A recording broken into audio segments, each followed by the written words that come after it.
Paytaxt və yarımada ərazisində aprelin 2-də hava şəraiti qeyri-sabit keçəcək. Global Net Milli Hidrometeorologiya Xidmətinə istinadən xəbər verir ki, buludlu hava üstünlük təşkil edəcək.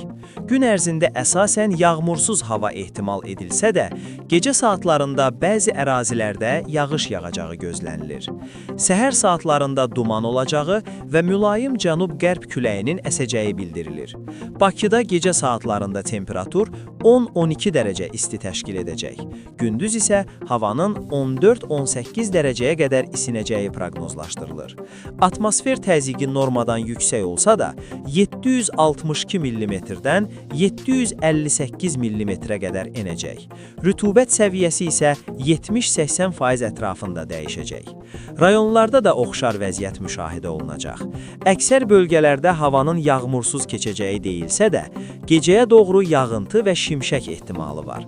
Dağlıq ərazilərdə gündüz temperatur 17 dərəcəyə çatacaq.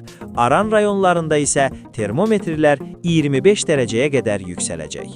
Səhər duman olacağı üçün sürücülərin yollarda diqqətli olması tövsiyə edilir.